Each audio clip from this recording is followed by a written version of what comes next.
So I'm putting together this video because I wasn't very prepared for posting these videos, but I'm at the stage now where I'm spray foaming the trailer, and you don't know that I'm spray foaming it, do you? No, because I didn't tell you that, because I haven't been recording enough and I couldn't find the video. Anyway,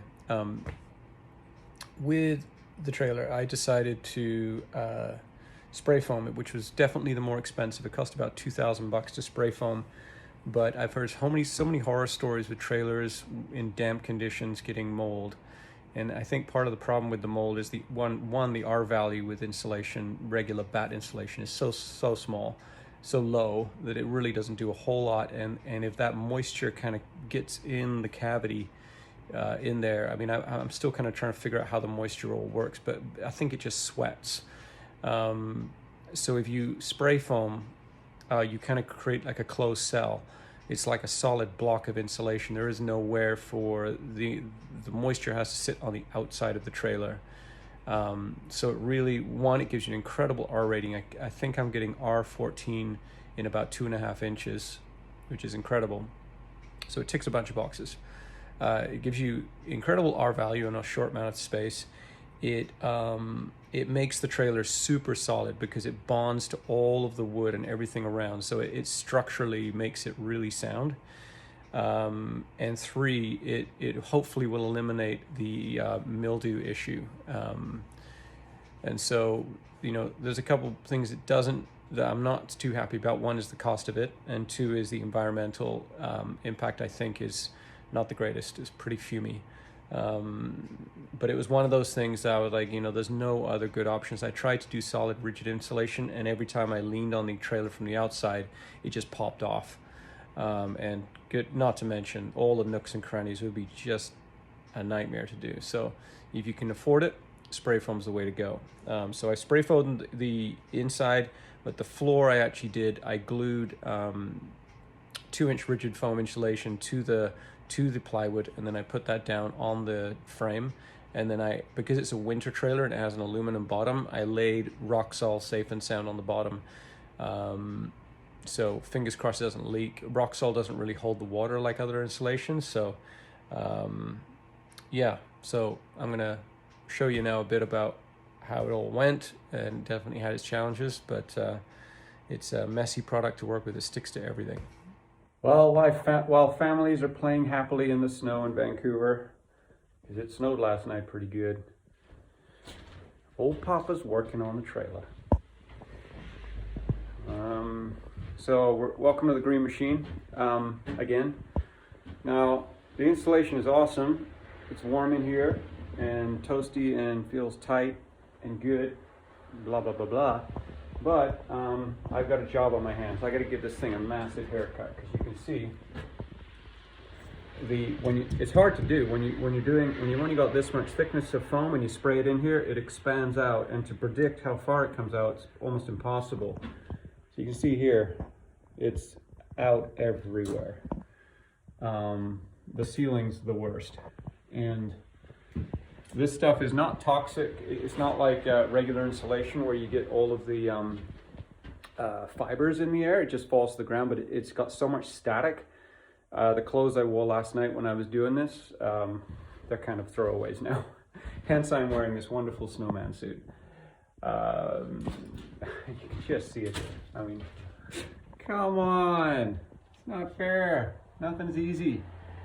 So I got to take my little Dremel tool, and I already gave this side a pretty good shave last night, and go everywhere and expose all the wood and try and shave it down. And probably what's going to happen is I'll put plywood.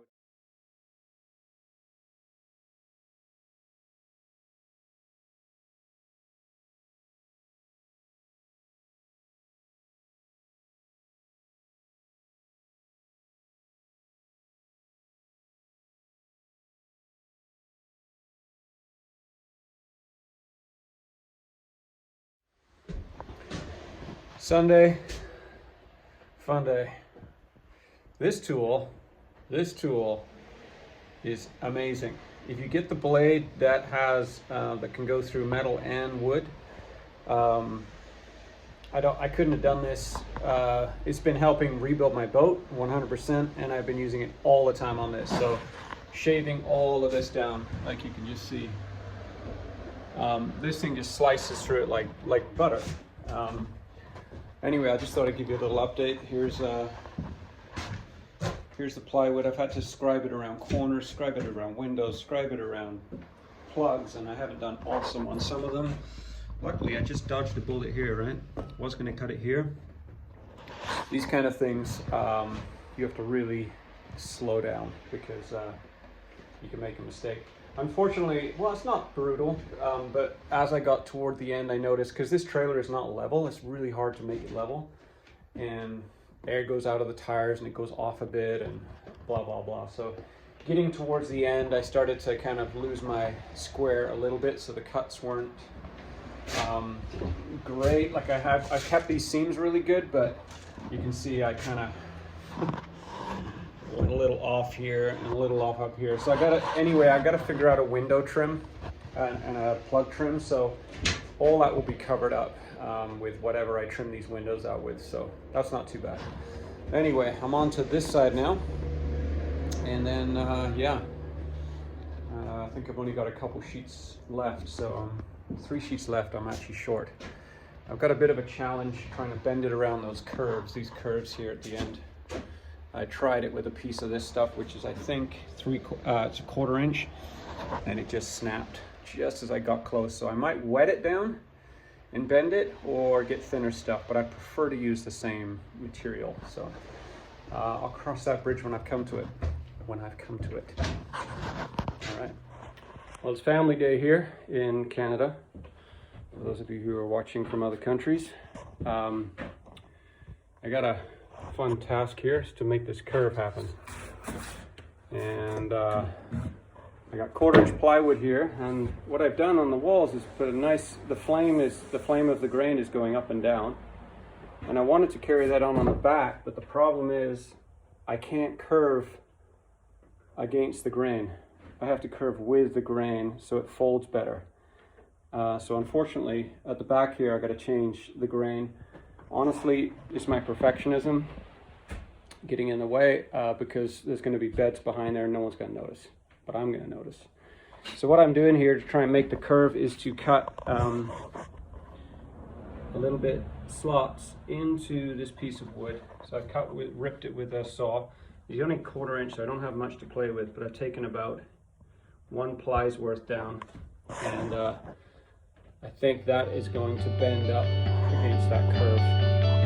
So I'll check in with you later and see what